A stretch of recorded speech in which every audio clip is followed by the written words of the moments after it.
What's up? You've tuned in to the Kokomo Press Podcast. I'm your host, Jordan Grainger, and this week we have a fantastic panel of very talented musicians. Yeah, that's right, 13 Gallon, 2/3 of them are in the studio. But first, of course, I have my great co-host, Sean D. Come see live comedy? It's Sean D, and you should see live comedy. Of course, we have the vocalist, writer, and guitar player of 13 Gallon, ladies and gentlemen, Colin Hatton. He's in the house. Hell yeah. Ladies and gentlemen, he's the bassist, and he also does vocals for 13 Gallon, ladies and gentlemen, Ashton Powers. Yeah. Hell yeah. That's going to be this week's episode of the Kokomo Press Podcast. Tune in. Warning, this video contains adult content not suitable for children.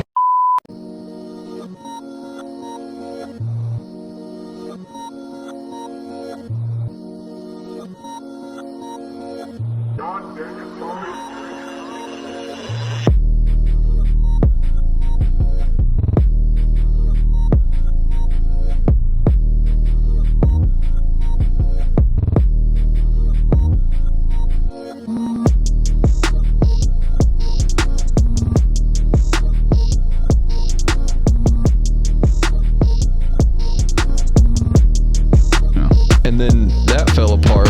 And then I was a part of a band with Ashton called Zoo for Zoo. And then that band fell apart. Yeah. This is why I do comedy now. Yeah, Sean was in a pop punk band for a while. Yeah, he's a vocalist, actually. You can imagine him just up there fucking... Oh, hell yeah. Nah, he has a sweet voice. My little brother, we have the same voice. His name was Nick Rodriguez. He's from Logansport. He passed, but so he played rhythm guitar and sang backup, and I sang. So our harmonies sounded really good together because we have very similar voices. Oh, yeah. That's good. Like the band Midwest Martyr. Yep. I think they're brothers. Yeah, they're twins. Yeah. I love those guys. But when they double their voices, it sounds just like one person doing double tracks on a recording. Exactly, yeah. But it's in a live setting, so it's kind of interesting. You don't usually get to hear that kind of thing in a live setting. Yeah, fucking Kings of Leon, maybe. I don't know who does that. Who else? All these, like, you know, it's not that, it's pretty not that uncommon. Like a lot of bands that have like family members in it, like, you know what I mean? You know, it's like, like who else? Like Donnie and Marie Osmond. I guess they're not really a band. I don't know what they are. What are they? Are they just brothers and sisters? I guess Good Charlotte would count. Yeah, Good Charlotte's one. But typically one of the people is like the more like, I want to be in front, and the other one's like, I'll just sit back here and shit and be the cool one. You know what I mean? So who's the cool one in Midwest Martyr? In Midwest Martyr? Yeah, they're both pretty cool. They're all pretty cool. Yeah, they're all pretty cool. I like all those guys. Yeah, I love them. They're a 3-piece, right? They're a 4-piece. 4-piece? Okay. Okay. I'm horrible at this. You guys are a 3-piece, though. Yeah. Yes, we are. Yeah, we are. Yeah, but you couldn't tell by this interview. You know what I mean? No. Yeah. Yeah, there's something sorely lacking here. I don't know if you guys have been able to tell yet. Is the drum machine in the room with us, or? No. About to get a drum machine. Hey, I'm just kidding, Michael. I love you. You know I love you. You guys are finally on time. My name's Michael. I gotta be a good dad. I know, right? Imagine that, dude. I threw my kids in the closet and down here and was like, let's do this interview right now. Let's hang out with the guys from 13 Gallon. That's the spirit. Yeah. I mean, as much as we make fun of Michael about it, he's probably the best one out of the three of us to actually be a dad. Yeah. You guys don't have kids, though, do you? No. No, so you don't know yet. Maybe you guys are way better than it. Maybe you guys are going to find out you guys are the best fathers in the world. It's true. Suck it, Michael. Yeah. maybe you guys adopt a kid together. And you guys are both fathers together. Our theoretical gay baby. Yeah. No, the baby's not gay. Wait. You're gay. Oh yeah. No, you're heterosexual. You're just both fathers. Who said the baby can't be gay? I mean, the baby can be whatever it wants to be. We can get a test tube baby. Those are accessible now. Anyone can get one. Yeah. All you need is 13 gallons of semen.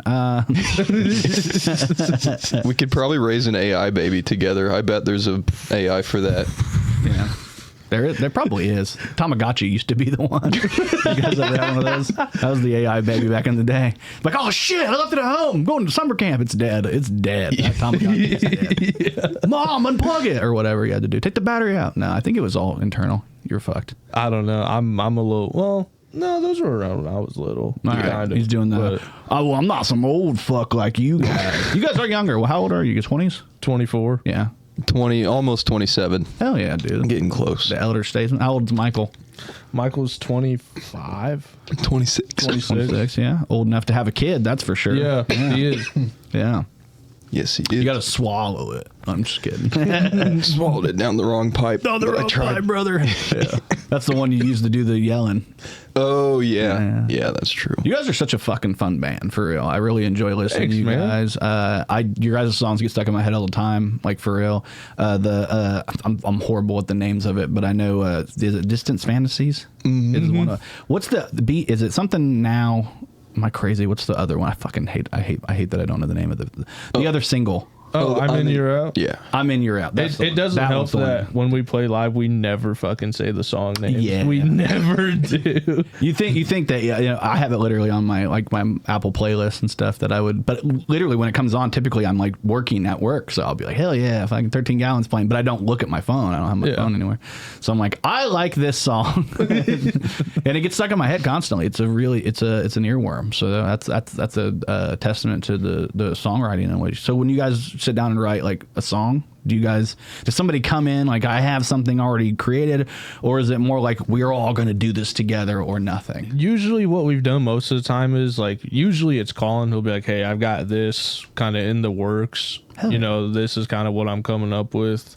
Yeah. And then we see what we can do with it. I've been in bands that do both. So when you're writing, do you write on, like, is it all vocals? Do you write on guitar? Like, what do you do?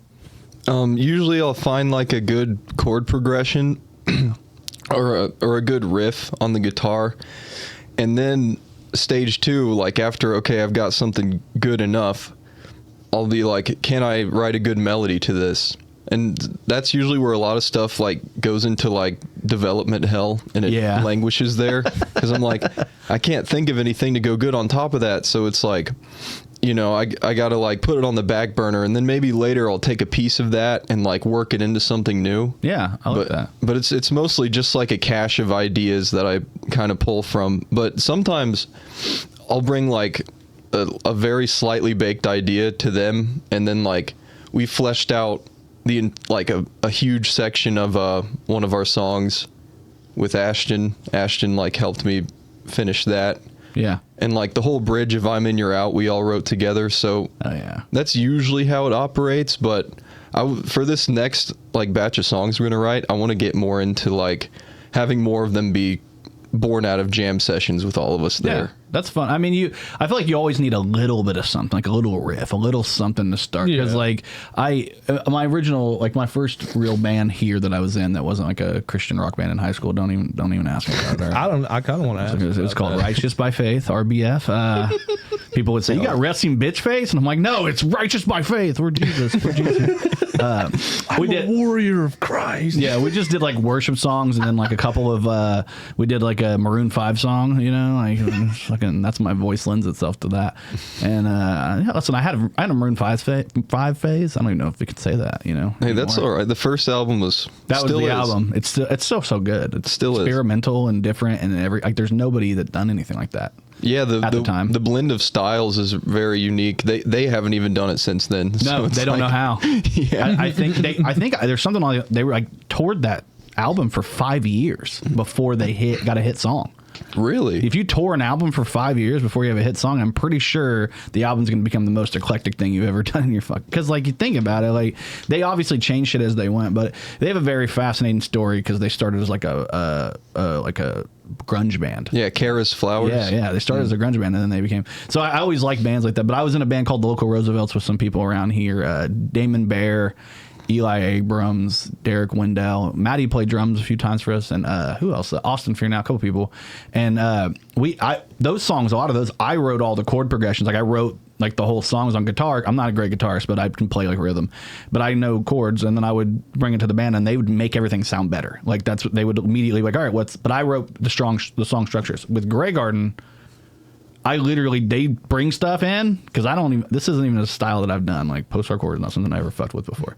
And they bring it in, and I'm just like, all right, I guess I'm writing some lyrics to this. Do you guys share the lyric writing, or is it something that like one person's kind of like the It's lyric? mainly Colin's department. We've shared stuff like that before. Oh, Yeah, like Ashton has a couple verses and stuff on our batch of songs we're playing now, and anything he sings, he writes, and typically anything that I sing, I write, but I still take ideas and stuff if they have suggestions, like if I'm stumped or whatever. Yeah, I like that about you guys too, because we're in Grey Garden, we also have like Maddie sings too. He helps me. He does a lot of backgrounds, and he'll throw some stuff in there, and like I write songs for that now. I'm like, I want to write something that Maddie has to say stuff, because it's fun to it's fun to bounce back and forth and have a good time. And I feel like it makes the show, it doesn't put too much pressure on anybody. Like, even if like for me, I don't play any other instruments, so when I'm not singing, it's pretty funny. But sometimes I need a little break, you know what I'm saying?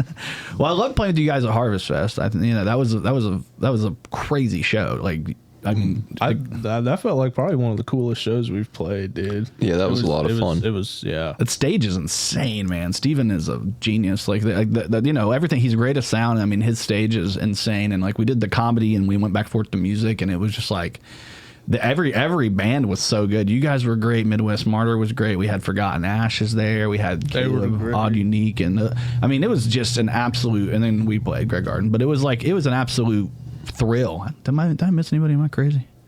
Oh yeah, we had a patron as well. Yeah, they were great. Those guys are great. They've been there every year, so you think I wouldn't forget about them, but my brain doesn't work sometimes, you know, when I'm thinking about things.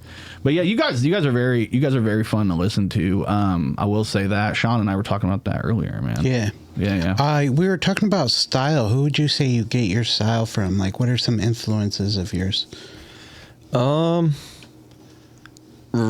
the past year, I've been listening to a lot of Title Fight. Yeah. But when I wrote these songs, I wasn't really listening to them. So I told you I'd have a couple in my pocket, but now that we're here, I'm like, I can't remember.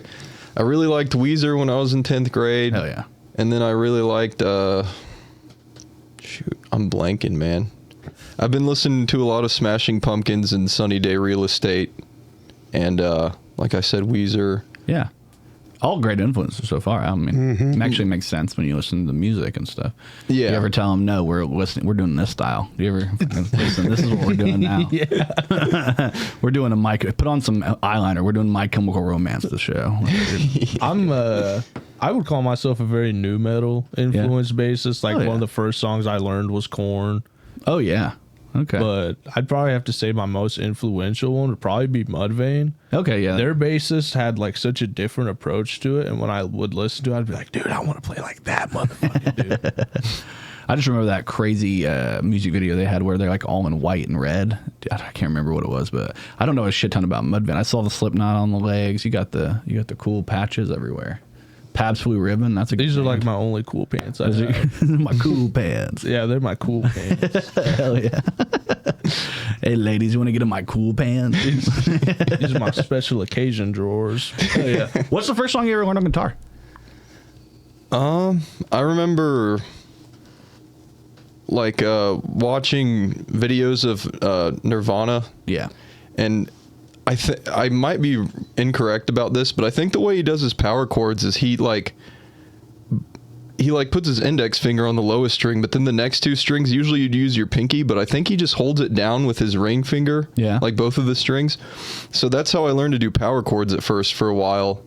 And then once I was like, this is incredibly uncomfortable, I started doing it the right way. But it was a lot of power chord stuff Green Day and Nirvana, just a lot of 90s stuff. Yeah, has been the running theme for me. Oh yeah, man. 27. That's pretty cool. Like that, you got into that. It's did you grow up with parents that listen to hard rock or anything? My dad listened to a lot of Ozzy mainly. Yeah, that makes sense. And my mom was the main thing I remember from my mom is the Beatles. Yeah, which the Beatles are still pretty big influence on me. I know it's popular. It's every band. There's one guy that's like, Logan, the Beatles suck. Do you hate the Beatles? Do you hate the Beatles? Probably. Yes, I knew it. There's always one. Both of them do. Yeah. Michael does hate the Beatles too. I'm a lone wolf. I'm the only guy. I hate when songs are catchy and fun. I'm just I hate good melodies. Yeah. I absolutely do. Yeah. It's been a hard day's night, but I love the Beatles. I mean, I'm not like one of those people that's like, I only, I like their songs. I like to play a little bit of their songs. They're good shit, but it's not like one of those things where I'm obsessed. But I did a show, like they did a Kokomo Idol here in town when I was in like high school. Back when you guys were in grade school. And they did this thing called a Kokomo Idol, and I sang, they were like, you have to pick one song to sing, right? And they had like different genres and I was like, okay. And I picked Hey Jude, which is like an 8-minute song. And like half of the song is just going, nah, nah, nah, nah, nah, which was hilarious to do. Ended up getting fucking second. Oh, I always got beat. Second's not bad. Yeah, first loser, but no, the girl that beat me that year, because I the first year I did a Maroon 5 song. Hey, and I made it to the top 8 and then lost. And then the second year I came back and got second. And yeah, the girl that beat me both years, the people that won did like worship songs. I was like, I just got out of my worship song band phase. You can't. I left this shit for fucking nothing. You can't win a competition when they show up with their church buses, and you're like, fuck me, I'm not gonna win a voting competition. They got church buses. Yeah, dude. Satan have any here? Or like, maybe I can make a bargain or something. You know what I mean? No, I did. I ended up getting second, which was cool. They dropped. They were supposed to drop down the top 2, and they ended up dropping down the top 3, which was pretty cool. And it was one of the girls that came on the podcast that I was talking about earlier. That the podcast didn't come out. You know what I mean? It's one of those things. But I always have to warn all the people, like, don't say anything on this podcast you don't want people to hear, because people will come on here and be like, yeah, my fucking parents used to beat me, and then they'll be like, hey, don't put that on there. My mom's gonna watch this. You don't want to do that. Don't want to do that at all. Hell yeah. So you guys, Opus was you and Michael started an Opus, and then what was the other name of the other band you guys did together? You two did together? Zoo for Zoo. Zoo for Zoo. Okay. Is it just you two, or did you guys have other people? No, we had 2 other dudes in the band. Hell yeah. You guys break up hardcore? Yeah, One of the members left hardcore. I'm just messing with you. He had some serious beef with you, dude. Yeah. It was fucking funny. Dude, every time, like the band I was talking about earlier, the local Roosevelt, there was beef at the end. It was like, man, it's a pot roast in this bitch. You know what I mean? There's carrots, there's potatoes, there's all kinds of stuff in this beef. That's why I like our band now, because we're able to function. Like when we do have disagreements, it's never personal. Yeah, that's good. Yeah, it's never like extremely at each other's throats, or when we have problems, typically we'll actually talk about it. It won't be something that brews behind, and it's like, and then like some stupid happens. It's like, well, you know what? I'm pissed about this too. Yeah, there's all this shit I was mad about the whole time. Actually, it's like, oh my god, I hate that. That's like that is 20-year-old arguing. I got a 30-year-old arguing recently, and it's instead of playing, that's like defensive arguing. You know what I mean? That's like defensive arguing. He knows this is a bit I have. This is for real. That's defensive arguing. Being like when you get an argument with like your girl and she says something, you're like, well, I was upset about this. Now you're on your fucking heels. You're playing defense, right? Yeah. So offensive arguing is you bring up the problem that you have with them when it happens, so you can use it in the later arguments. Well, when I brought it up a while back, you got to hit them early, because then it's like, But like, so I thought I was getting good at arguing, and then it turns out no, she's got other layers that I didn't know she could get to, dude. I get mad at her, and she'll be like, oh, you're mad at me? Well, that hurts my feelings that you got mad by that. So now I'm upset that you're upset. And then that's how you end up in upception, because you're upset. It's fucking stupid. But yeah, it's funny because in bands you can do it too, where you're like, if you hold on to it, I'm always telling people, I'm like, if you feel something, I'd rather you say it when you feel it, because if we're trying to litigate something that happened a month ago, it's not good. Nobody's going to end up happy here. So that's good you guys learned that, because Maddie and I have gotten into it in Grey Garden. We've gotten like, really? Yeah, well, I mean, we're 2 power bottoms, trying to push our asses on each other. We're both power bottoms in that situation. You know what I mean? We both turned around and went ass to ass. You know what I mean? We had our asses out, not gonna lie. But I love Maddie to death. He's one of the most talented people I've ever met in my entire life, and I'm surrounded by talented people, and I know you guys are surrounded by talented people. So when you meet somebody like Maddie, who can literally do anything he wants to do if he just puts his mind to it. When they told us that when we were kids and we believed him, and then we got older, like, oh, I can't do that. You found the things that you can't do. Maddie has not found that yet. He said swimming and riding a bike. Those are the 2 things he can't do. And I'm like, who gives a shit about that? I never learned how to ride a bike either. God damn it, man. But I'm gonna get you on there. We're gonna go out. I've got a waiting list. My girlfriend's at the top of the waiting list, dude. To teach you how to ride a bike? Yes. Oh shit. I was gonna try to do a montage here of me and you outside. And I'm just like, go little Ashton. You got it. You got it.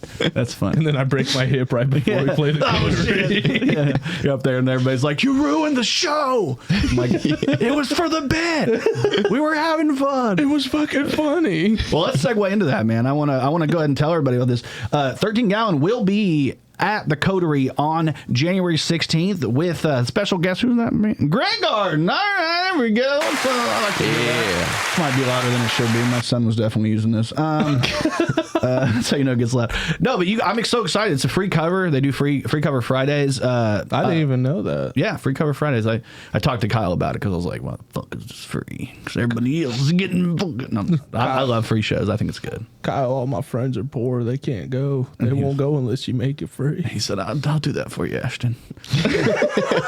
I'll get on that bike for you. All right. And he puts you in the fucking basket, and you guys are doing the scene from E.T. I don't know. It's funny to me because I saw this flyer, and I was like, this is a beautiful flyer. I love it. Let me show these people one more time. And then I was like, oh, Kyle, it's cool to see that we're not on the phone. Then he gave us the same flyer with our photo, Grey Garden with special guest 13 Gallon. So I guess we're all special guests here. Yeah, we're both special. Yeah, we're all special. Yeah. I'm so excited to play with you guys, though. You guys are a ton of fun as people, ton of fun as artists. You guys are great to listen to. So that's going to be fun regardless. So if you guys haven't heard, January 16th, 8 p.m. I think 8 p.m., right? Am I crazy? Yep, 8 p.m. Free cover, the Coterie in Kokomo. Come out to that show for real, because we're gonna be jamming together once again on stage. I cannot wait. I'm very excited. You guys have played up there before, right? We have. How'd you guys feel about that? The first time was all right. Don't bring up the kit. The kit. Don't bring up the kit. All right. That's Michael's territory. I know. Yeah, that kit's not my problem. Yeah. That kid's his problem. The kid's not your problem, but the kid's his. The kid is not mine. All right. The kid's not mine. No, I heard about that. And I was like, yeah, we're gonna have to have a discussion about that. If that ends up popping up, because I don't know if we could do. Kit, playing like the house kit, isn't that what it was? Yeah. But you guys played up there before. I haven't played up there before, so you've never. No, it's pretty dope. We never wanted to get an EPK together because we're real lazy, and he was like, "Send me an EPK," and I was like, "All right, I guess we'll talk about this again later."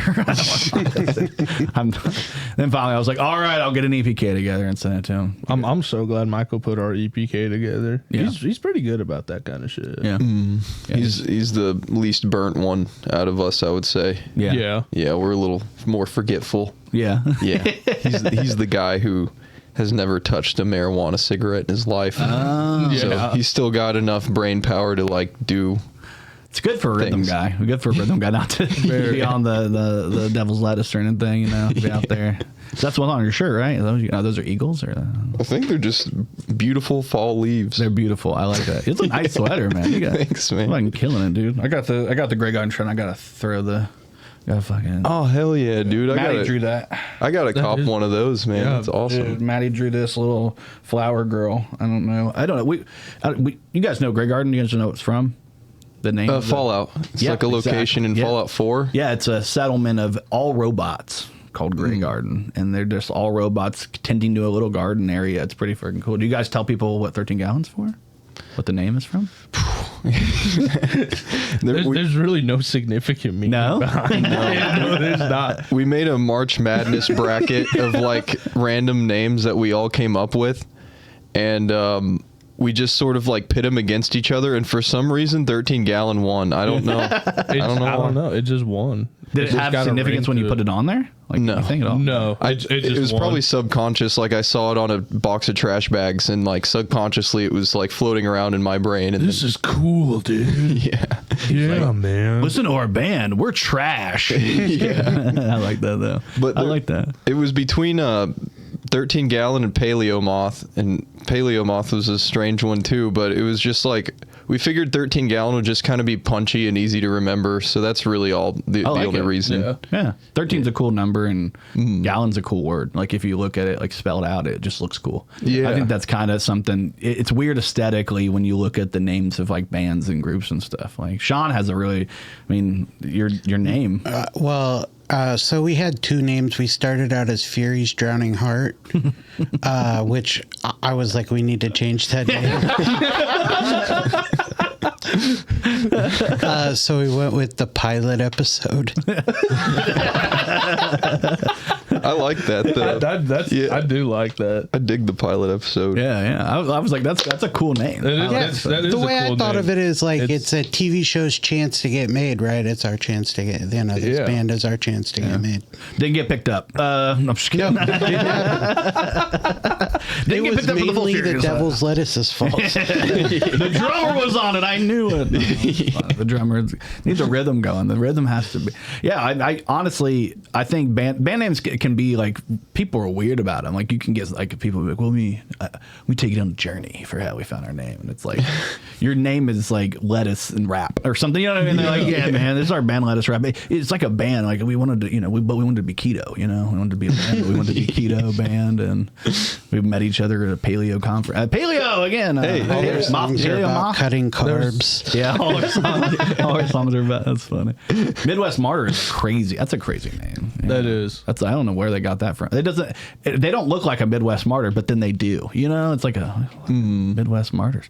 They're fun guys to hang out with. I mean, we did Harvest Fest together. We're going to be doing the Coterie coming up. You guys have some other shows you got coming up. Let's talk a little bit about that. You guys got one coming up at the Tavern, or the Spot Tavern. The Spot in Lafayette. Hell yeah. We're invading Lafayette a little bit. Criminal Record, Complacent, Settling the Score. I almost said Setting Score. And then 13 Gallon. Come out to that. That's on the 7th. Actually, this is going to come out after the 7th. Damn it! God damn it! No, I'm just kidding. I think it is, right? No, the 7th of February. Oh, I can't read. 2/7/26. Yeah, the 7th of February. This came out. This is going to, come out to the Spot Tavern. It's cool as hell, man. I've heard really good things about the Spot. So I have too. The dudes we're playing with, they said it's usually pretty packed on pretty good Saturdays. energy in there. Yeah. So I'm very eager for it. Maddie and I recorded the Doom Room at the Northern Pub. They do a random band. Have you guys heard about this kind of crazy I did. I saw that. I saw when they were doing I've attempted to do it every once in a while. I'm like, do I want to sing another band for a couple months? I don't know.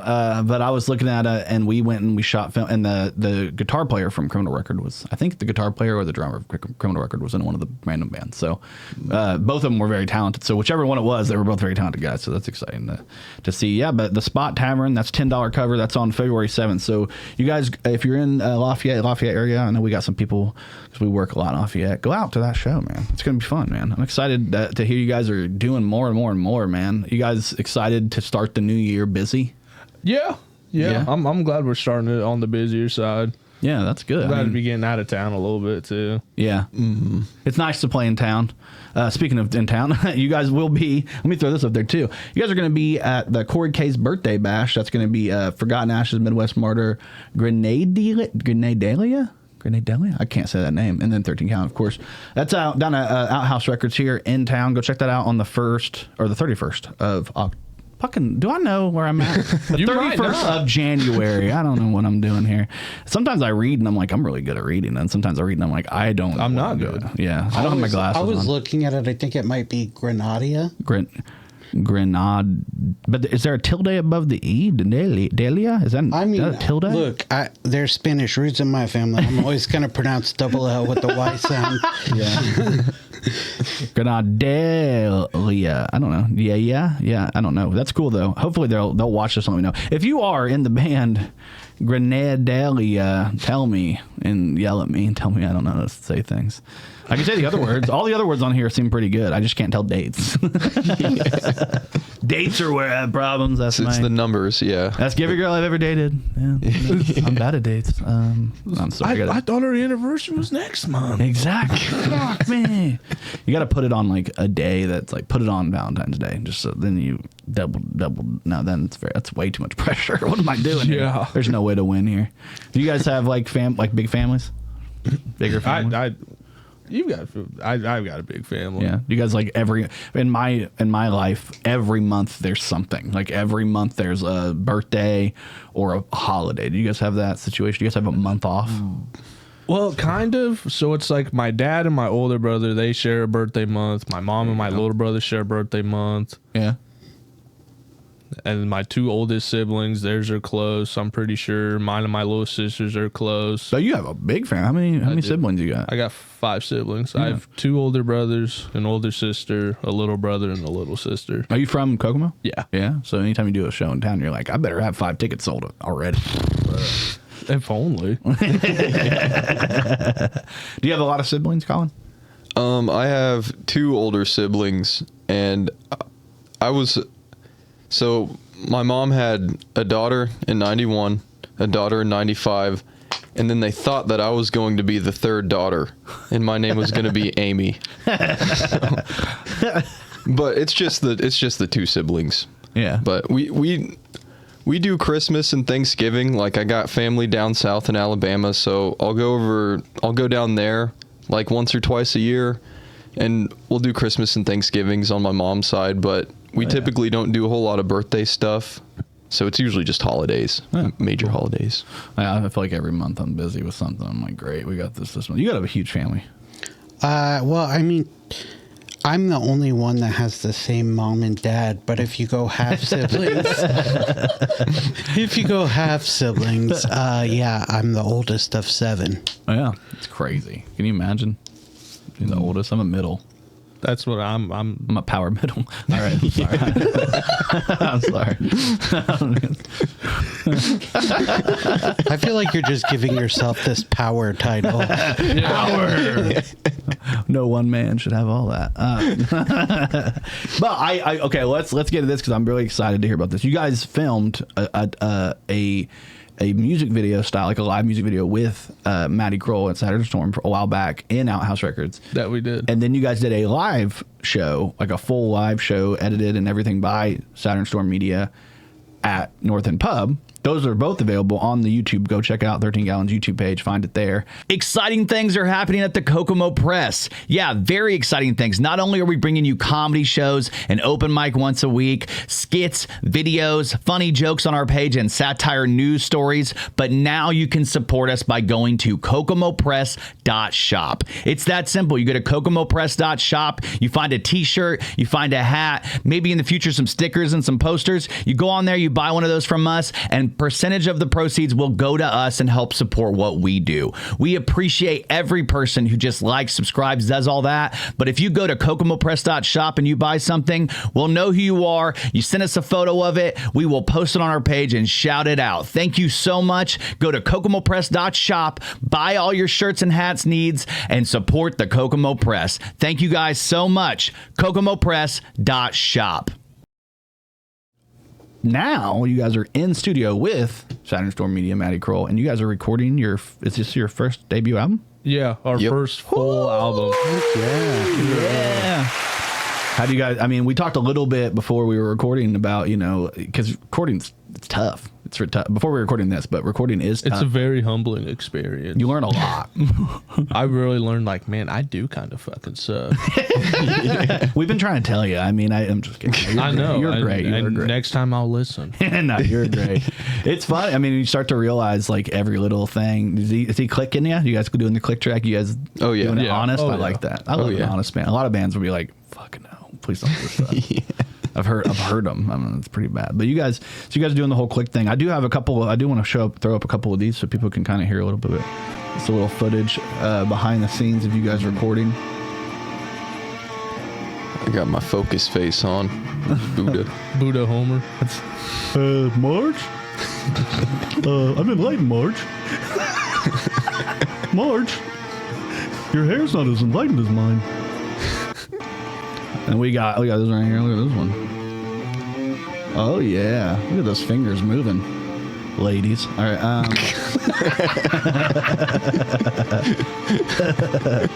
yeah, I like this though. I like the behind the scenes stuff. Ooh, listen to that. It's pretty. I think I wrote this song.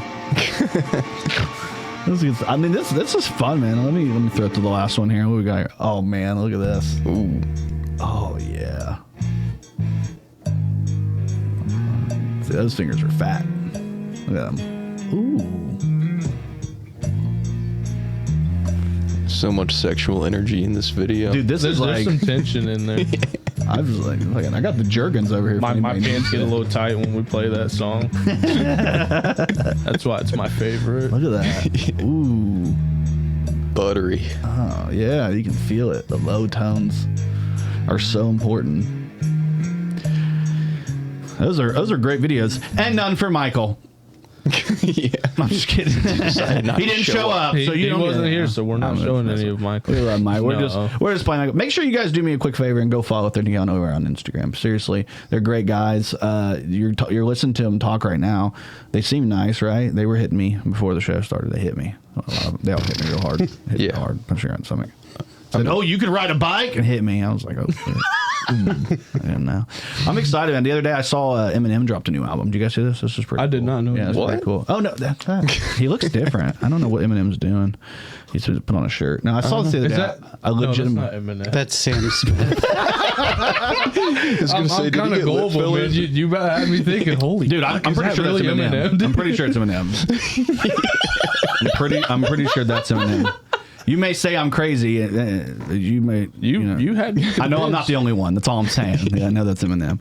No, I saw it the other day and I was like, what the? I thought it was Eminem for like 13 seconds. I was like, what the hell? 13 fucking whole seconds. You would have had me sold. Dude, I'm telling you. Could you imagine? I'm Eminem. He comes out with that album. Shirt off.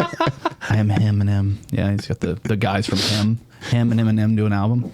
That'd be pretty cool. Oh, with the heartogram in the back and everything. Hell yeah. And a middle finger. Yeah. Fuck you. I'm Eminem. Yeah. I'm not conforming. I'm metforming because he's old now. Metformin isn't that for people with like old people? That's for people with high blood pressure.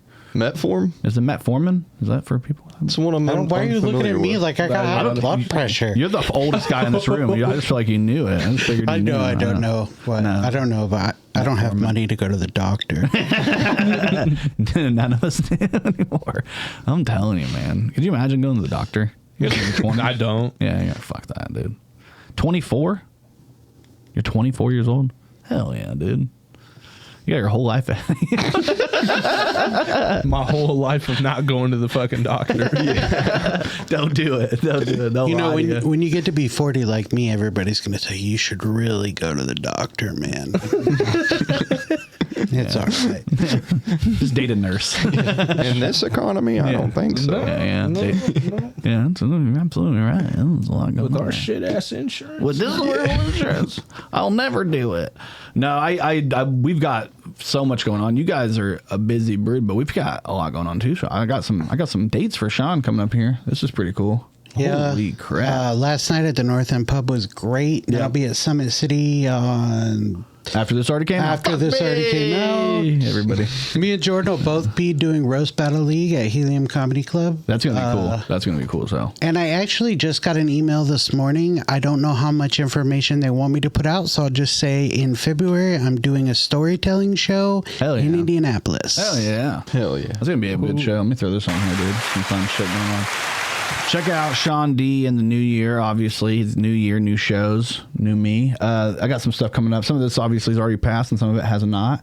Yeah, it's going to be fun. That's actually January 10th. I don't know why I have the wrong date on it. It's okay. It's afterwards. Anyway, it doesn't fucking matter. But yeah, I'll also be at Helium for the Roast Battle League Indy. It's going to be crazy. I'm going to be making fun of a very sweet person. I love it. So I get to be evil. Her name's Elizabeth.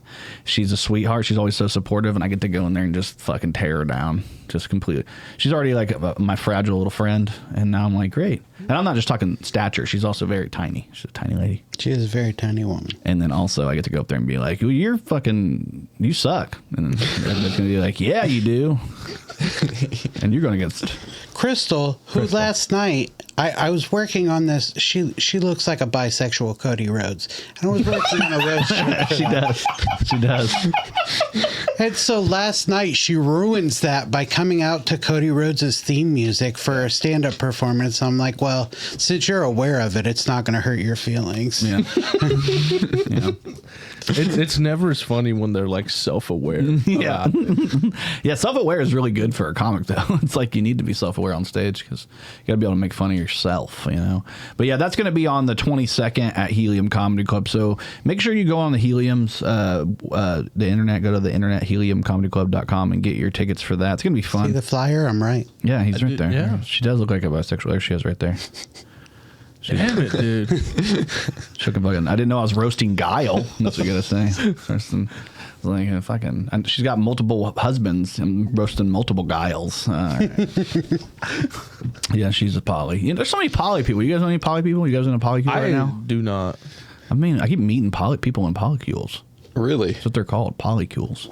Yeah, when they're all like in a group, you have your primary partners, your secondaries, and then like your tertiaries and stuff. Yeah. I know there's like a bit of a structure to it. Yeah, that's smart. You know, you got to start this stuff. You know I'm working on a joke about this. I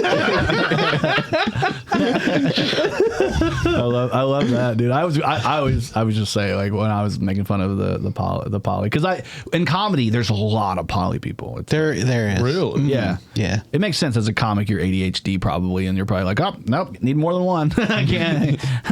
What is that? Car, wheel, whatever it is, like a dog. Pet the dog. No, I think it's interesting. There's a lot of people we meet in comedy that are poly, so I always make a joke. Yeah, poly cheating on your man. Poly cheating on your wife. Yeah, man, me and my wife are poly. Yeah, okay. Your wife is. She just convinced you that she can get more dick. I love it, dude. Ashton's about to hit me with it. That's wild. No, you're young. You come from that generation that's like so much. Like I thought we were like pro like sex. We're like the most pro sex generation. Then you guys generation like hold my beer. We got this. We're gonna hold my beer. We're gonna have an 8-man train real quick. No women. Yeah. Me and Maddie together. I will say though, there is like an uprising of like a lot of more conservative Gen Zers who are more into traditional ways of life and stuff. True. Yeah. To varying degrees, you have some that are like straight up Nazi type people. And then you have the great traditions. No, I'm just kidding. I'm making fun of them. Then you got like the male loneliness epidemic in my generation, I guess. Yeah, fucking. Are the Tate brothers with us in here? Or? Yeah, that's the thing. I feel like the Joe Rogan podcast and like all of those types of podcasts, like they have kind of, at least in my perception, like have kind of swayed Gen Zers a little bit more right than millennials are. Yeah, I would say. I definitely think it's. I love. I think Joe Rogan definitely. He's one of those guys that can kind of sway people. But I definitely think it's the algorithms from TikTok because you watch like one or two videos and all of a sudden like even if you're not into it and you just watch a couple of videos because you're like this isn't at least interesting. Boom! It's your whole fucking video. Your whole entire feed is like, hey, did you hate women now? Let's fucking. Let's go. If we're gonna show you women, they're gonna be cooking. They're gonna be baking cookies or something. You know what I mean? Yeah. Or in a bikini, one of the two. No, I remember Instagram had that shit for a while where like everything was like girls in bikinis and like you guys hear about that? That was just your algorithm. I didn't use Instagram for reels and it didn't know me at all. Now it's like feeding me stuff like comedy and music and goofy shit. But for a while there, I didn't use it for reels. So when I would click over, it would be like gooning. Yeah, it'd be like even worse. It'd be girls who had Down syndrome with their tits out. And I'm like, wait a minute, who is this for? Oh God, who is this for? Like, and I'm not lying. That's a little more specific. Yeah, that one might be got weird, you, man. It got really weird there for a minute. I was like, I guess I'm down if you are. I saw what you meant. It was like a bunch of like gym videos of like Down syndrome girls going to the gym, and then it was like deep fakes. Like it would be regular women, but like deep fake Down syndrome faces. It's like, who is this for again? Like, goddamn. For people to listen to Shane Gillis. Definitely for people to listen to Shane Gillis. Yeah, for Down syndrome fans. Yeah. I had a coworker. Well, me and Colin work at the same place. We had a coworker, and he stops me one day, and he's like, "Hey, you probably know how this TikTok shit works. You know me out with that?" I was like, "Yeah, what's up?" He's like, "I'm trying to fix my feed, dude."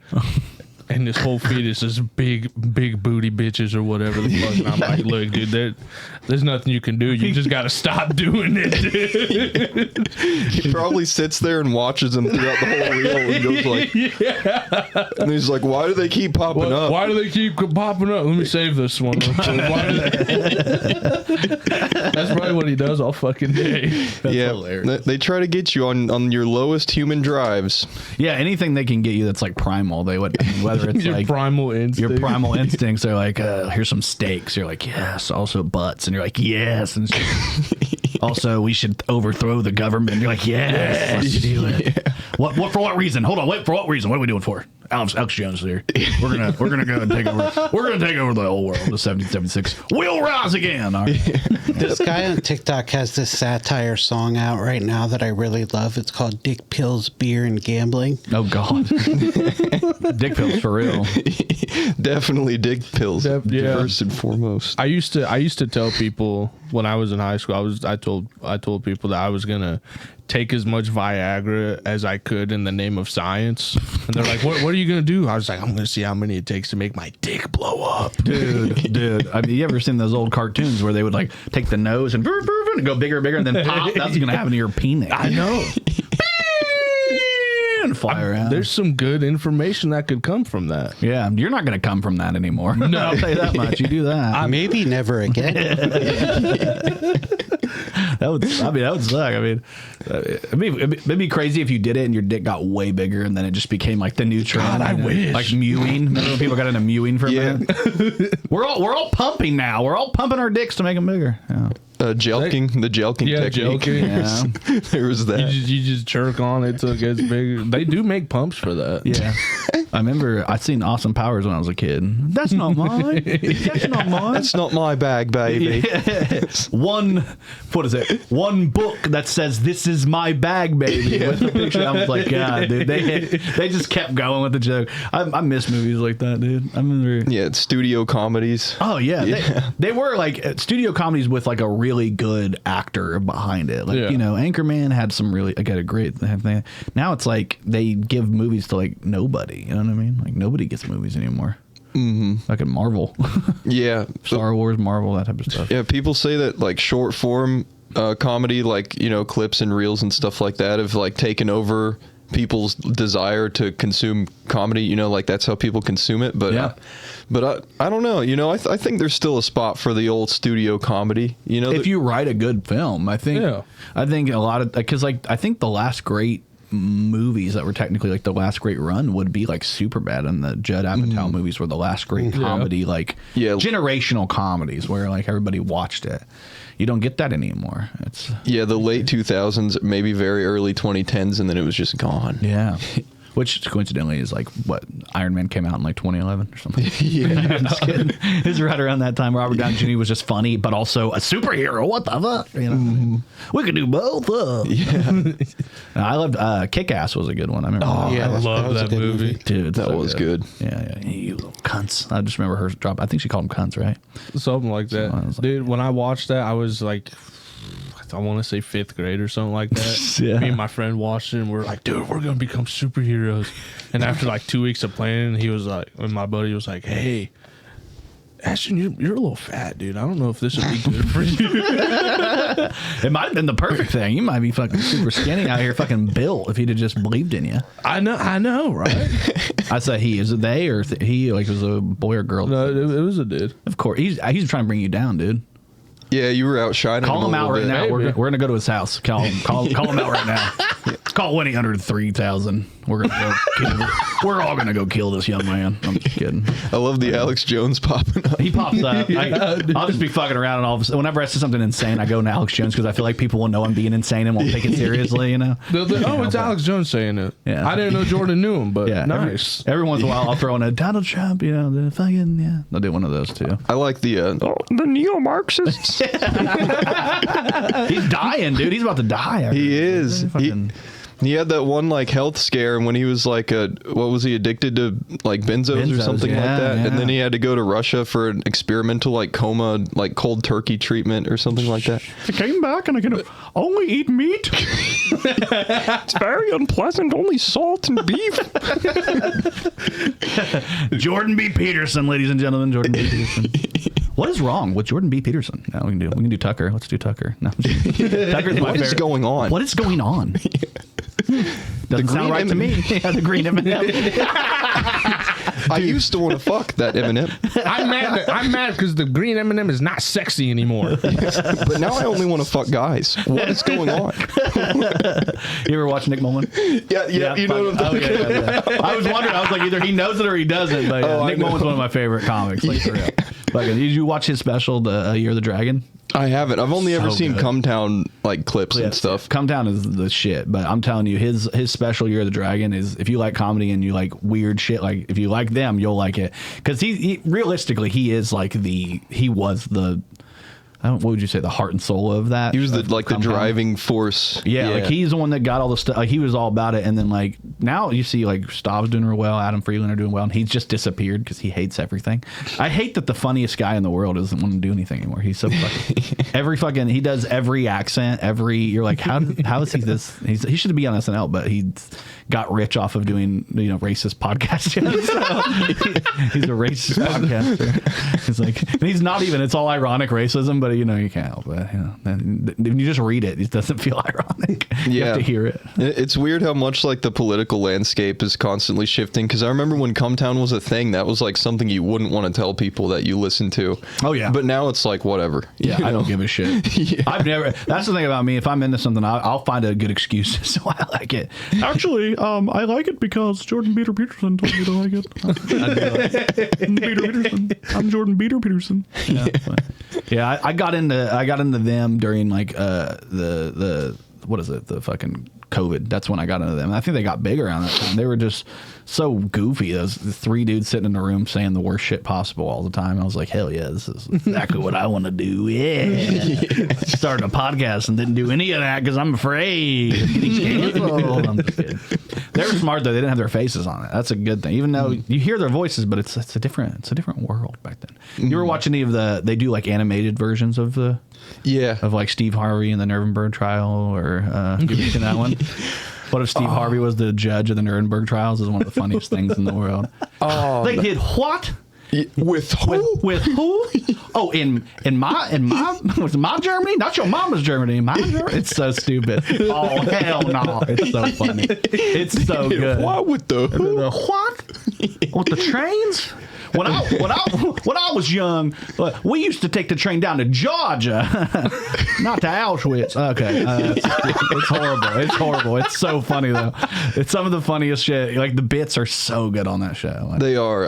All the impressions, and even though most of them are just like impression plus gay, it's still it hits every time. Like it's such a good formula.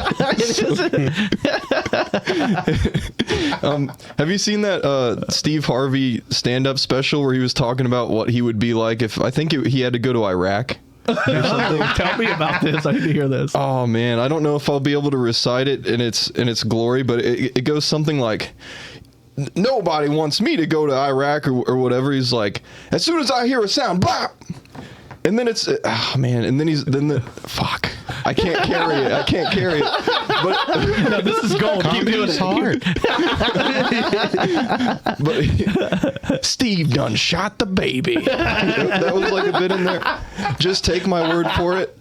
It's so I think I've heard somebody talk about it. I haven't seen the bit, but I've heard somebody talk about Steve Harvey shooting a baby in fucking Afghanistan or Iraq or some shit. Yeah. You guys remember the Mark Wahlberg thing when he came out and was like, if I was at 9/11, if I was on the plane, I would have butted. I would have stopped that plane. But guys, I've been up since 4:30 in the morning. I'll fucking kill you. All right. He's an insane person as well. I love it. Dude. You said Mark Wahlberg comes out, and I thought something completely different. It's always the womanizer. Yeah. Hey, this guy's been fucking me in my funky munch. All right. It's just some good vibrations going on. That's what I heard. You know what I mean? Some good vibrations going on up there. Nah, Mark Wahlberg's a funny fucking dude. I love like crazy fucking humor like that and stuff. I mean, did you guys watch, obviously, do you have any podcasts you listen to? Like anything? I've never really been a big podcast guy. No? I don't know. No, get the fuck out. I'm just kidding. You're great. I know. Sean and I have talked about this so many times, man. Have you, for me, comedy wise, it's like Bad Friends. yeah. Really, I don't watch a lot of the ones that I used to because they got way too far right wing for somebody. But I still watch Bad Friends, and I watch Whitney Cummings' podcast sometimes. Hell yeah. Other for stuff, a nip slip, probably. huh? Hoping for a nip slip. Oh, definitely. She's always barely wearing clothes on that shit. I'm like, Jesus Christ, Whitney. Yes. Whitney's making me Cummings. Driving me crazy with And that. then has anybody seen Last Meals podcast? I love that. I watch that one almost. Who does that one? It's like the Good Mythical Morning, but it's Mythical Kitchen. Oh, okay. Yeah. And it like they have celebrities on there, and the celebrities gotta like say what they would eat for their last meal, and then they have all that food there, and they eat it, and basically talk about death. Oh, okay. Well, never mind. Oh, shit. I was interested until you started making it morbid as fuck, dude. I thought I was trying to get morbid obesity, not just morbid. You know what I mean? Watching a cooking show. Well, Sheesh. yeah, they're not cooking. They're just like, I mean, it forces you to think like, what would I have for my last meal? So if you think about that, you're going to think about your demise. Or think about what you did to get there because you murdered people. Well, they talk probably. about that too, and of course, the celebrities pitch their project that's coming up or whatever. But yeah, I would die. I would have died. I would have died. I would have died with my family. Sorry, I'm just gonna keep. Now I'm gonna keep going to Jordan B. You fucked that up for me. I can't help it. It's okay, man. I love it. It's one of those voices you fall into, and you just want to talk about it. Just want to get up there, right, Michaela? Yeah, Dad. And her voice is so low compared to his. Have you heard Michaela's voice? She's like, yesterday on the podcast, we're gonna. I'm like, all right, Michaela, chill out, dude. Quit overcompensating for your dad. Kermit the Peterson here. Yeah, fucking great. Yeah, I mean, the good news is we all like a lot of. You guys came out to the open mic. I talked about this before on the show. You guys came out to the open mic. You guys came on a crazy night, right? Is that the night that two guys? It was so funny, Dude, didn't someone almost like pick up a chair? Was like Drew picked up a chair, didn't it? Wasn't it Drew? Yeah, Dude. Bohemian him in the house ready to murder somebody. Like, Dude, it was awesome. You watched a little too much wrestling, I think. And dude, I told my girlfriend after that, I was like, dude, I wish you would have let me sit on the outside. Yeah. Because I wanted to poke a little bit of fun, but I wasn't going to do it when he's right next to you.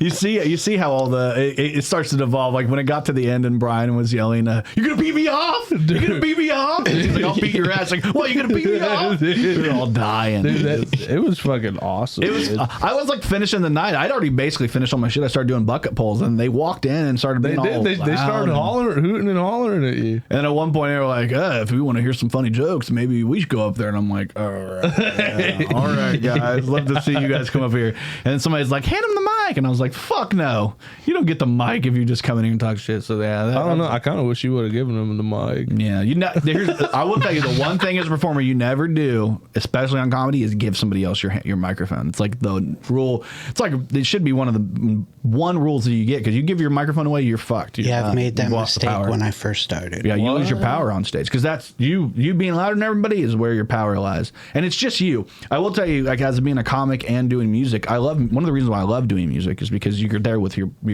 guys, or your band, your group. You know what I mean? It's not just you up there. You got people to rely on. It's a great feeling. But when you're doing comedy, it's just you, and if you give up that power, you're fucked real quick. Yeah, it's not great. Yeah, dude, I would never have I don't want to say never, but I don't have the balls to do that. Yeah. So much respect to you guys for being able to. I don't think I could ever do a stand-up comedy. I think you guys could. You guys are both funny. Could. Yeah, you're funny guys. Yeah. It's like I can think of ingredients for a bit, but actually putting them together and cooking it, that's like hard. Yeah. Well, at least you're not unrealistic, because a lot of people will be like, I'm funny. I got a good story. Yeah. And then they'll get upstairs, they'll get on the stage, and they'll just be like, and they bomb. Yeah. What was I talking about? Flop sweat. What was I talking about? But I mean, that to me is like a really good place to start if you were to do it, because then you would know, like, hey, I actually have to work at this. Because a lot of people think that they're just gonna, like, I'm fucking gonna go on stage, I'm gonna say pussy a couple times, and then I'm gonna walk off, and they're gonna knight me as the new king. All right. I'm gonna say some racist stuff. Black people, and then you're you're like, all right, here we go. Kill Tony. It's the Kill Tony effect. People watch Kill Tony and they're like, if I just say something racist, the whole crowd's gonna love it. The whole Houston comedy scene. Like, you're gonna get canceled, dude. Be careful. You talking about Austin? You talking about the Austin guys? Yeah. That's fucking. It is an interesting. It's interesting because you have the New York and you have the L.A. and then there's even like a nice little Miami contingent down there. And the Midwest is like Chicago, Indianapolis.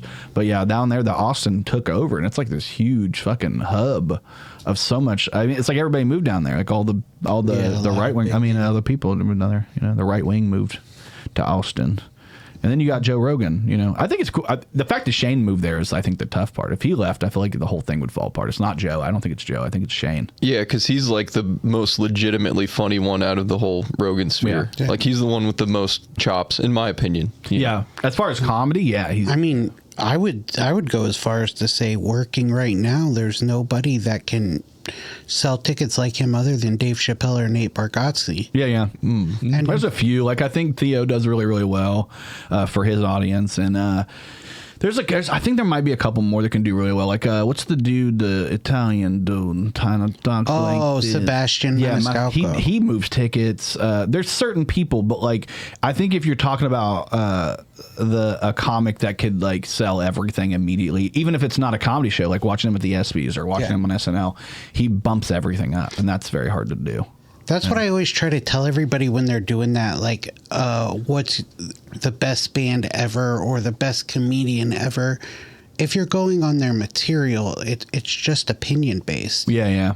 So you have to go on ticket sales or album sales because that's the only real metric there is. You know what I'm saying? Yeah, it's all subjective.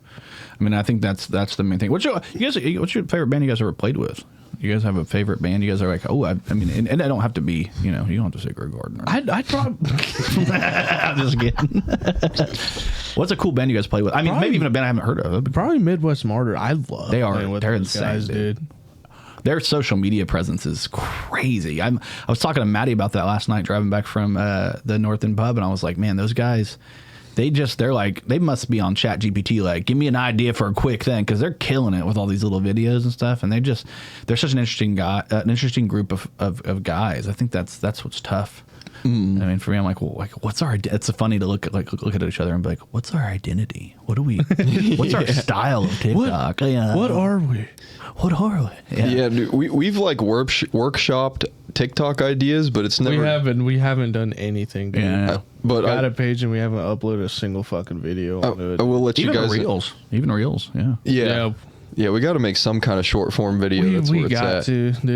Have you guys dropped some of these videos, right? The behind the scenes stuff for the we put them on our stories and stuff like that. Stories and shit like that. Yeah, but you could put them on your profile, or you could do things like just. I think we have like doing either that or like Maddie will stuff. post it and we'll repost it, something like that. Either way. Yeah, the cover stuff is tough though. It's because I hate covers so much. Like I like doing one, like, and I feel like when you do covers, everybody wants to do an obscure song from like, no, dude, it's a band that I heard of when I was 12. Nobody's ever heard of them. I want to do this obscure song, and you're like, no, that's not the point of a cover. The point of a cover is to get people, excited. You want to play a song that's classically loved. Yeah. You want to play or something that's gonna. I think that's the key to a good cover, and I've told people this before, and I do think it's like the secret sauce of a good cover. Hit a portion of the audience that isn't your typical type, like isn't your. So like if you're doing a bar gig and you're typically like if you like have like a grunge style or like a pop punk or a pop post hardcore and you're doing your music, you're probably hitting all the dude bros. Like let's be honest, dude bros. Fucking dude, this is do cool. some 90s R&B, but get the ladies moving. Exactly. Play some Chris Brown. Do a Pink Pony Club. You know what I mean? Hit the girls. They'll be like, what the fuck? You know what I mean? Oh, look at me on dancing. They'll be killing it over there. I'm always like, Maddie and I, we've always debate this because a lot of bands will have like a pop, girly pop song as like their song, especially in the post-hardcore genre. And I'm like, I get it because you're hitting a different portion of the audience. I mean, it's just, it makes sense, Yeah. If you hit something that already sounds like you, then it's just like another, I mean, it's cool. They might know the song, but it's like you're still just hitting your core audience. But if you throw a cover of a song they're not expecting, but you make it sound like you, they're like, holy shit, I know this song, but it's different. Right? Yeah. Fuck yeah. I mean, Punk Goes Pop sold millions of records with that that's formula. true. That did. It did, and it makes sense because it's they're similar but they're different. Yeah. I mean, I don't know. For us, we've always done weird songs. We did Boiler by Limp Bizkit, just because. But it's the most Limp Bizkit song ever. You did the Killers one time too, right? The Killers, yeah. Well, we talked about that because I always did that song in the karaoke because it's a crowd pleaser. Like the somebody told me you had a boyfriend, and it's like it's right. It's like my vocal range. It's like right in the wheelhouse. I can smash that song. Yeah, that one and Creep are two ones. I'm like, yeah, I can fucking kill them, dude. I hate to interrupt this fantastic episode of the Kokomo Press Podcast with 13 Gallon, but I needed to let you know Grey Garden will be with 13 Gallon this Friday night at the Coterie in Kokomo. Yes, we are going to be at the Coterie in Kokomo this Friday. The show starts at 8 p.m. and the best part, it's absolutely free. So come out to the best bar to see live music in Kokomo. We're going to be there. Grey Garden, 13 Gallon will be there. They're going to have burgers. They're going to have great drinks, and it's going to be great vibes. We're going to be bringing our crowd there, and we want to fill it up. We want to pack the bar. We want people to know that live music, live bands from Kokomo can fill a venue, and we want to be back there again soon. So come out to the Coterie this Friday. See Grey Garden and 13 Gallon for free this Friday at the Coterie. Come out this Friday. This Friday. Now back to the episode. They're like good sing-along songs too. Yeah, and people know them. They've been on the radio so many times that like people when you play that, you're gonna hit way more people. It's like it's like a shotgun. It's gonna spray blast rather. With most of what you're doing, it's like little quick shots to the people that like your style. But yeah, that's then at least until you build like a real audience. That's when you start to build. You guys, like I said, you guys are hanging out a lot in Lafayette. Where else did you guys say you guys played at? You guys played at the Melody Inn, right? We did. We played at the Melody Inn. And also, I wanted to say, when you said like bands that we've played with that we liked, we played with a band there that I really liked called April Connecticut. Shout out to you guys. Hell yeah. They're like they just straight up write really good chord progressions and melodies. But yeah, I just wanted to say that. Yeah, April Connecticut. Really awesome. Yeah. Oh yeah. Yeah, they're really good. And we played with Imperial Orange one time. I really like those guys. Yeah. Yeah. But no, I didn't play with them, dude. I was at when you guys were Opus. That was when we were Opus, but you played at that show. That was the Halloween show at Ravens. Oh yeah, I forgot. Fuck, I forgot I played that one. Shit, dude. Yeah. I'm not taking anything you say for granted. Yeah, I wouldn't. I wouldn't take. You don't know where for granted. So you guys played with April Connecticut. You guys played with March, New Hampshire, or you guys played with February, fucking Maine or whatever? You guys played with Hey Nothing, Maine. You guys ever listen to that Hey Nothing band? They became big on TikTok, which is kind of crazy when you find out a band gets big off TikTok. Isn't that weird? I mean, it gives us all hope. It does. Yeah. It's honestly, it's a really cool like tool for people to use and to really reach a huge audience, dude. And it also creates a market for people to be like, this is how you use TikTok to make your band huge. All right, what you do first? And it's like, you want to buy my $300 course? I'll coach you to get your profile 20 more followers. You guys ever watch I Think You Should Leave? Yes. Yeah, I love that shit so you're gonna get this song's gonna be the one that hits it when he does the guy that keeps like spending all of his life savings on. That's literally what I feel like every time. It's like, just this $300 course will get you there. It's like, no, I don't think so. The music sucks, but the $300 course really taught me a lot about how good it taught me a lot. I still suck, but I learned a lot. I'm just gonna make a tribute band at this point. It's a marketing course. That's all it is. It's a social media marketing course, SMM course, and you're like, oh, now listen, my band's not any better, but now I have multiple clients at different corporations that I now sell ads for. I'm making tons of money that way. No, that's funny shit, dude. You guys are going to be in the studio with Saturn Storm. Do you guys have an idea of when you guys are going to wrap the recording phase and move on to the next We're pretty close to done.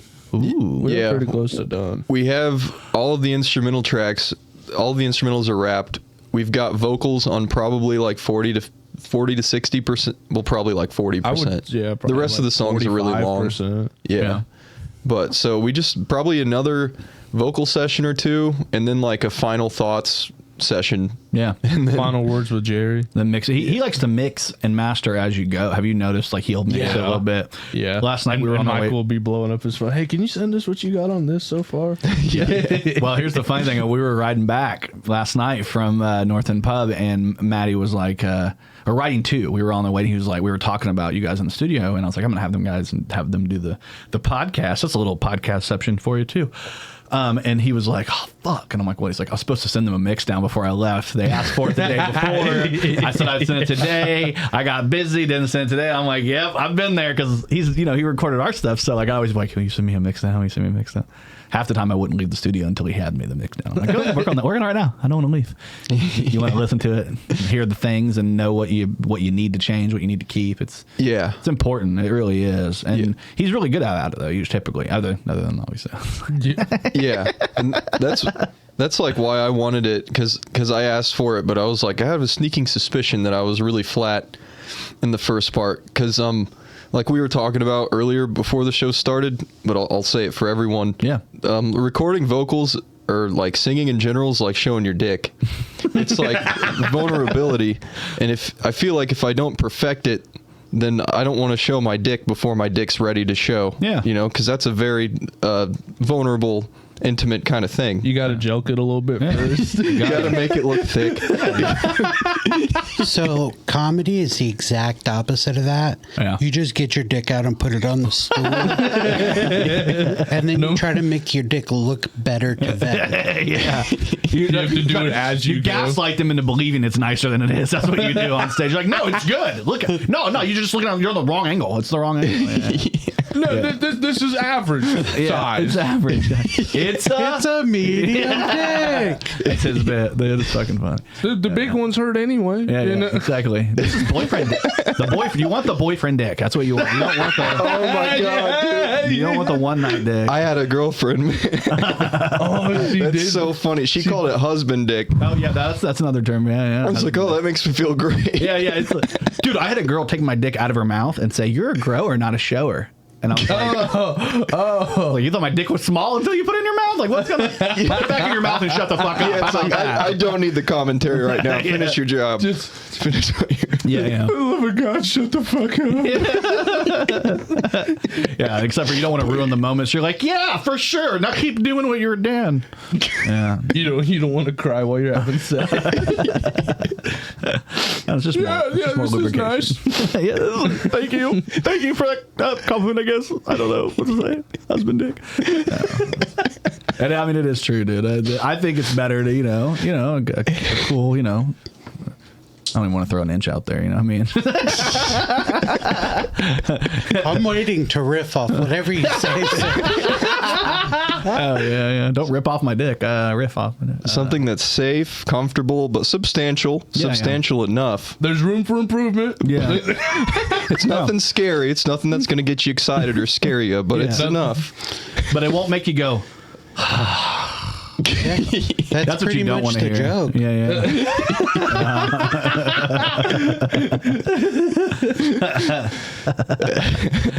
Like if it was on Uber. Yeah, I use automobiles to explain it. And a lot of people don't get this in the joke, but I mentioned two specific vehicles for a reason. It's a way to use racial stereotypes without using them. Yeah. I say it's not an Escalade and it's not a smart car either. It's a medium. It's like a PT Cruiser. No, I'm telling the Chevy Cobalt.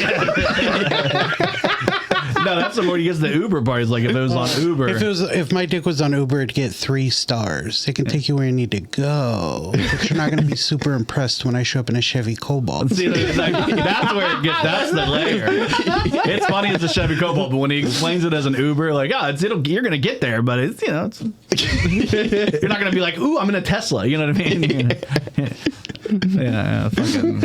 I'm in a Chevy Cobalt. Right, but you're also not going to be nervous. Like, oh shit, I'm about to deal with this. Yeah. Big. Never mind. Yeah. It's funny how simple and how easy it will be for us to make little dick jokes and like big dick jokes and like funny dick jokes, and then as soon as you mention one Arby's sandwich, the girls start to get pissed. I'm just kidding. All right. Most of them are Arby's. A lot of them are more like a turkey sandwich. They're pink. Actually, so me and Maddie, I got to bring this up because it reminds me and Maddie were having a talk last night in the van about how we don't like actually just like if you send us a picture of your vagina, it's not doing anything for me. No. You're gay. I'm kidding. It's about action. Yeah, it's the action. Yeah. And he told me basically one time that he saw this picture of this girl's vagina and you could see like her insides basically and how it grossed him out. And I'm like, yeah, it's a Demogorgon. Dude, I had a girl have a thumb slip. A friend of my girl's actually had a thumb slip on Snapchat and sent like a whole ass video of like her doing everything on Snapchat. Like, and I just remember the first vision I saw was like a toy coming out and just like the gape, and I just remember being like, "Bleh, bleh, bleh." So I think you're absolutely right. It looks more like somebody's looks like I'm looking at tonsils. I'm like, what the fuck is going on down there, dude? Get those removed. I was like 13 or 14, I'm sure you guys aren't too old to remember Kick, right? No. There was a girl I was texting. She lived like halfway across the country or whatever. And she was like 17, I think. I don't know. She's definitely older than me. Yeah. I think I was probably getting groomed or something. But yeah. Been there. and she sends me a video, and it's like it's her vagina, and she's putting a hairbrush in it, like the handle. And I was like, holy fuck. I didn't know you could do that. I didn't know your hairbrushes could do that. That's awesome. Dude, now you're just like an Amazon fucking a night, like a half hour away from getting a toy. When we were younger, girls were fucking creative, dude. It was a lot of toothbrushes. Because, they have a vibrating factor, And then I knew one girl, I remember she sent a photo of herself and she had a whole ass like curling iron in her pussy. And I was like, God damn. Wow. Hopefully it's not plugged in. All right. Let's Some people like the heating. Some people like them. It's burning their vagina now. Your vagina looks like Freddy Krueger. God damn. It's not good. It's not good. No, it's like it's interesting, man. It's like the weird ways that technology has pushed us into doing things that like going on Twitter now is like I can't do it at work. Like I can't. Like I want to turn Safe Surf off, but I also want to support my friends who are doing crazy shit on the internet, and I'm like, there you go. But then like you turn that on and you don't see like a lot of the jokes, a lot of the goofy stuff, a funny picture with tits in it. And you're like, yeah, that's a funny and tits. It's creative, It's creative. I have a creative boner right now. My boner looks like this. It's like the little fingers out. I always love when your boner has its pinky out. Tasteful, classy boner. Somebody get on that. Somebody make that's already probably exists. What is it? Rule 34. It's always there's a porno of everything on the internet. There's probably somebody with a dick that has a little tiny dick on the side that's like a pinky. If it exists, there's porn of it. Yeah, it's true. It's fucking crazy. Now I got to go home and search Cliff Dick. Yeah. Squidward fucks SpongeBob with his nose. Oh, SpongeBob. You know what I mean? Like, went hole, SpongeBob. Hey, SpongeBob, what are you doing there? Fucking. Hey, fucking SpongeBob, get behind the dryer. And the whole time he's getting fucked by Squidward's nose. I was going to try to do SpongeBob, but I can't do it. I don't really want to try. It's the hardest one out of all those. I can do like every one except for like SpongeBob. Hey, Squidward. No, No, yes, no. You can do, just do the pirate. That's the easiest one. The pirate. And then Squidward's nose. It's fun how like all those cartoons back in the day were all like, different. They just talk from different parts of their face. That's like, a lot of it is like there'll be throat, nose, that's throat, and then it's nose, and it's funny. I love that. I think that's the secret to voice acting is moving your. It's truly impressive. You guys are both vocalists, so you guys probably have. I read some type of fucking study or something that said that people who can sing, who actually have the ability to hold a tune, it's easier for them to do voices. Like different voices, which makes sense. You know what I mean? Because you have more control over your vocal range. Yeah, because like you can hear a tone and you know how to mimic that with your voice. So it makes sense that it would carry on to like, people talking in voices and stuff. You know how to shape your throat like that? I like doing meat wad from Aqua Teen Hunger Force. Let's hear it. Yeah, man. That's all we need. That was good. Do more. You got to do more. I can tell you want to do more. Let's do it. Do you know the Foreigner Belt episode? That's my favorite episode. When Where's the one guy, man? When the Moonlights come and Meatwad goes and gets the Foreigner Belt from the carnival. And it only plays Foreigner songs. Who writes this shit? Just stoners, dude. I'm telling you. That's my favorite kind of humor too. All that Aqua Teen Hunger Force, the Tim and Eric Awesome Show, just all that Adult Swim shit, dude. Yeah, I missed all that, dude. Cartoon Network came big like when I just got out of watching a lot of cartoons as a kid, and then I'm never like people watch Invincible and anime. I can't get into anything a cartoon, dude. It throws me off. Like I can't. It doesn't keep my attention. I don't know if it's just, like, the way my brain's wired. I can watch somebody on YouTube fucking, like, not to steal a bit from Justin Seymour, but I can watch somebody clean a carpet and I'll be like, fucking, that's fascinating. You know what I mean? Fall into those videos. Or I've watched so many people do that. And it's funny because there's a guy we had on the show last night. He popped in and he fucking did a whole bit about it. It's like, turns into a sexual thing. It's so fucking good. It's like, oh, I love the way you clean that right. Good shit, dude. Yeah. It's funny that the one night you guys come out to the open mic, we do have two of the craziest fucking people show up at the end. Dude, that was so great, dude. I felt so bad. I'm like, I was dude, like, you shouldn't. That was fucking awesome. Memorable as fuck. It was really memorable. We're never coming back, but it was memorable. So I'm just kidding. We'll get you guys back. We've had some wild things happen. Yeah. I'll say that. Yeah. You got any other good stories?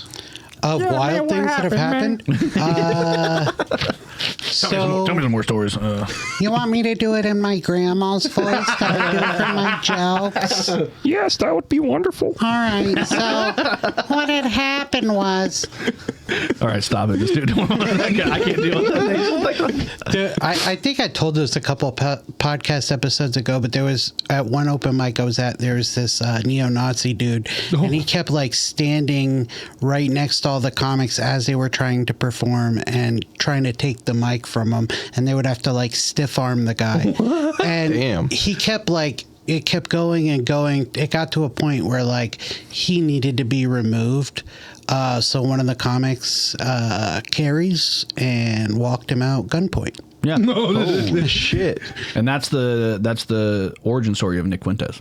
So. I'm kidding. No, he's a dude from around here. Yeah. He's a dude from around here. He is a dude from around here. Yeah. The neo-Nazi, the one who got the neo-Nazi. Well, they're both actually. Both. I wasn't going to mention the other one. Well, we had an open mic recently where we had a fucking touring stripper as our host, and she's like insanely good. She was the crazy thing is she's never done comedy, right? She's never done comedy, but she's on stage all the time doing other things, and she's very good on stage. And so she came on, she told stories from when she'd stripped, and they were really funny, like very surprising, because a lot of people will go on stage and be like, I have this story, and they'll be like, what the fuck is this story? But yeah, she was funny. That was an interesting night. One time we had a girl bring a dog downstairs when we were at Cooper's in the basement there, and she had already been told she couldn't bring her dog anymore, not because they don't allow service, it was because they did, but she was feeding the dog, and that's illegal as a service. You can't feed the dog food. Like you can, it's like a like a fucking health department health code violation. You can, and it's a sign that you don't really have a service dog too. If they're eating, then probably not a service dog. And so she got told to, and then it became like this huge fight, and there was like the bartender and Courtney and everybody was arguing. It was going crazy, and we're all just fucking laughing, having a good. But nothing. I don't think with our open mics.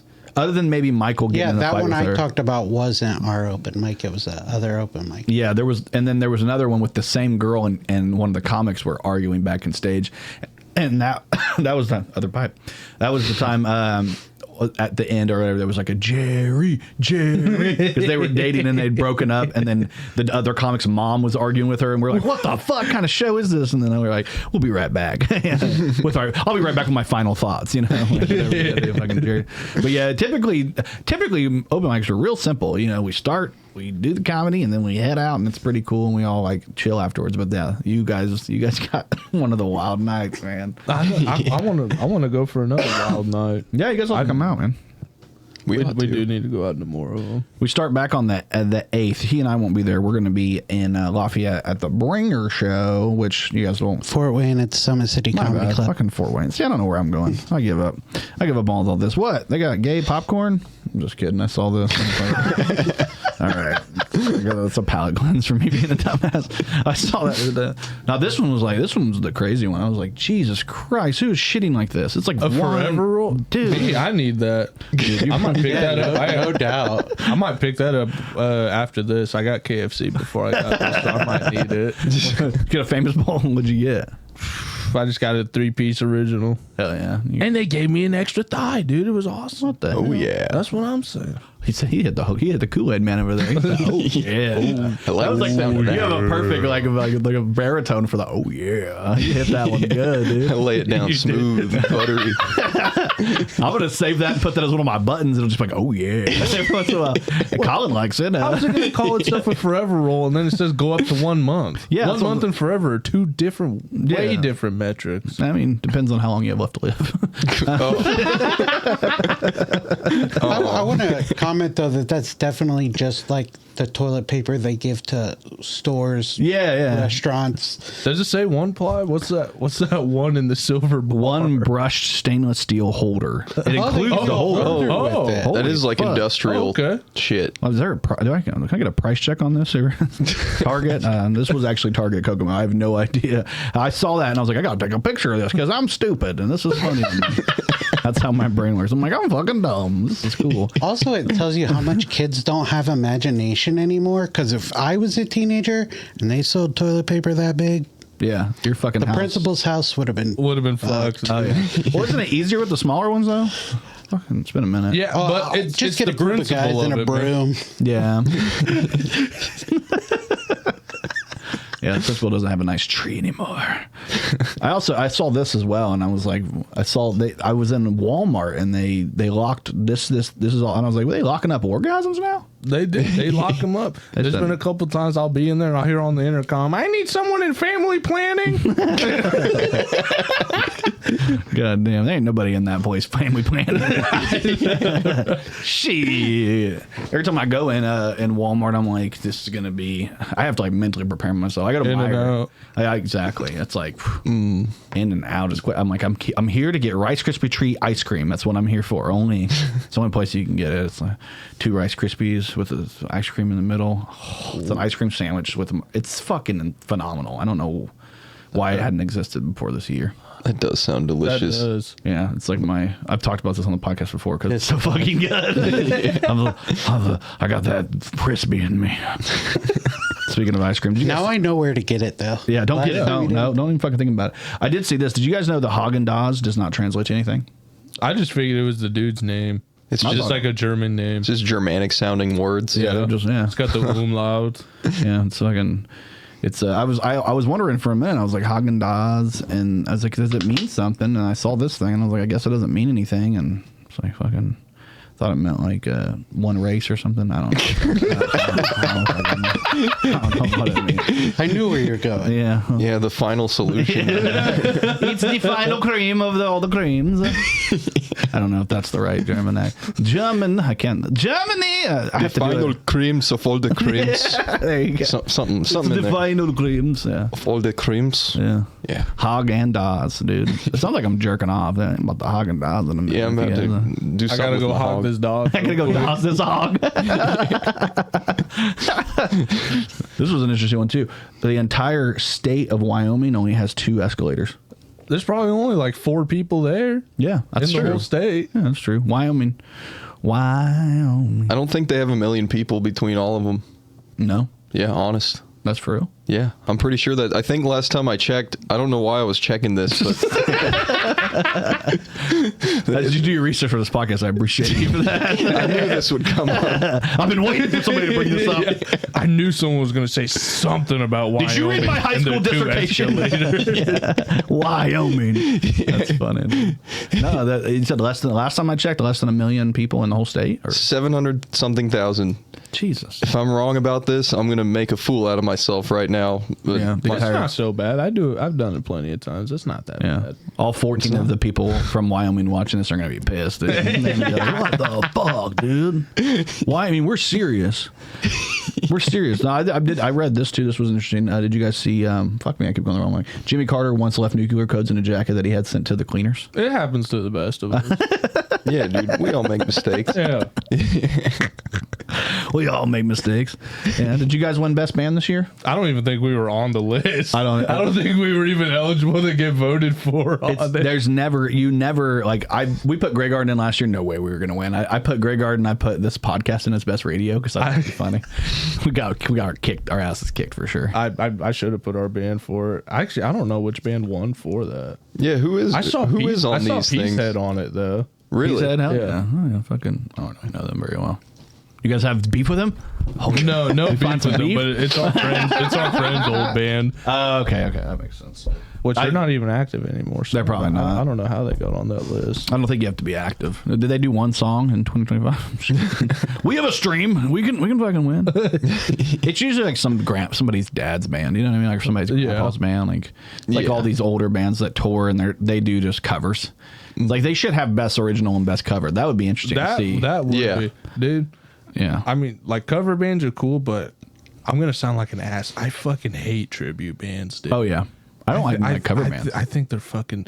I mean, if it's like a band where all the members are like, they're not active or they're all dead. Okay, I get it. Yeah. But like at work, I'll hear on the radio all the time at the Honeywell Center in Wabash. I'll be like, the Pink Floyd Experience. Yeah. And I'm like, dude, like you can't come up with your own shit, man. It is. Really? It's tough, man. A lot of people aren't very creative. They're just technically good. I mean, there's a lot of people. I've seen a Beatles cover band, but I was born in the 80s. Most of them are already gone. Yeah, like 2 of the Beatles are dead. Yeah. One of the ones that's still living was never worth a shit anyway.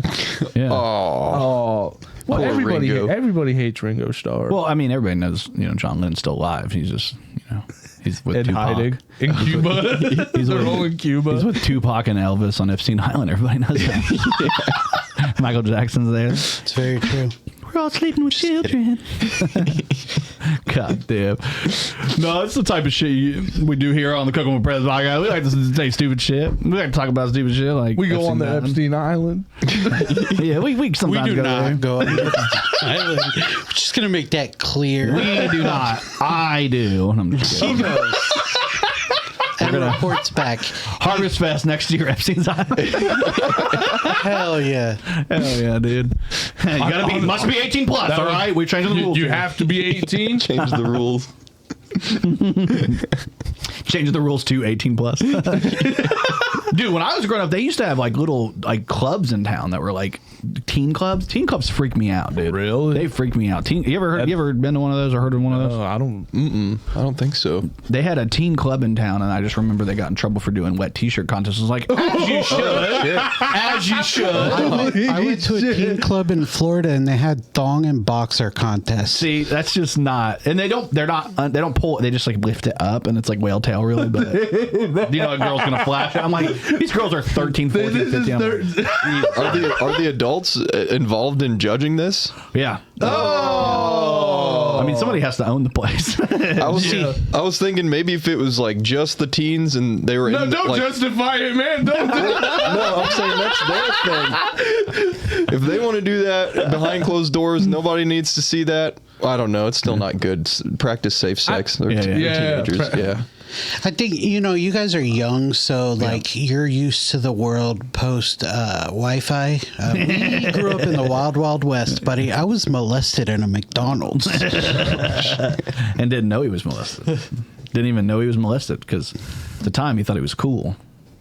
Yeah, I thought just this 38-year-old woman just wanted to have sex for me because I was attractive. He was 16. Oh, I see. Yeah, he told the story on the podcast a while back, and then he told the story on the podcast, and we put the clip up on ours, and then The clip of him getting molested? no, yeah, literally, yeah. They had it on the surveillance there. They sent it to me. Yeah. That would be funny. Ba-da-ba-ba-ba. He's done. He's finished. He finished already. I'm in therapy. Quick. Anyways, so yeah, he asked like, does anybody have an interesting first time or so, Yeah. I forget exactly how goofing. he worded it. So I told the story, and at that time, I thought it was like, oh, I was cool. I had sex with my Everyone was just 38-year-old looking at you. manager when I was 16. Courtney was. Maddie was egging it on. He like gave me daps. He was like, "You deserve this." And then I hope this makes you. Then we put the clip on TikTok, and it took about a day for me reading comments to be like, you know what? I think I got molested. that's what they were. Everybody was like, and I was like, no, you got Mick listed. Ba-da-ba-ba-ba. He busted it. All right, he busted that shit. Fuck yeah, dude. I appreciate you guys for coming on, man. Seriously, this has been fun having you guys up in this motherfucker. You guys are a fun hang. You guys can come on again anytime without Mike. Mike's not allowed anymore. Michael, you no longer allowed to ever come here. You went on the House Super Show and didn't go on my show, so Michael, you're never allowed to be back in there. Yep, he missed a shot. He missed his shot. You can bring your kid to get watched over here, but you have to sit out in the lobby. He just sits out there in the lobby like, man, I wish I could be part of this. We'll throw a mic every once in a while. Sit on your front porch. Anytime he wants to talk, he has to text you guys and be like, will you hand me the mic? And you guys will be like, no. No hand. Hey, can you guys bring this up for me at one point? Just when it's convenient. New podcast, who dis? Just kidding. But thank you so much, Ashton. Thank you so much, Ashton Flynn. Check him out. Check out Colin Hatton, right? Hatton. Mm-hmm. He has the coolest fucking last name. Hatton. Flynn. Hatton. You guys both have cool last names. You guys have cool first names. Thanks. Calling him by his name. Mm-hmm. Ashton, you know what I'm saying? Like a ton of ash. You know Yeah. So you got on stage just fucking twerking. You guys have a great stage. I do want to say this before we head out of here. You guys have one of the best stage performances. I mean, I love the energy you guys bring. Thank you. Watching you move around up there and goof off, I like to see that. I do, dude. I've almost taken out Colin so many fucking times doing that, dude.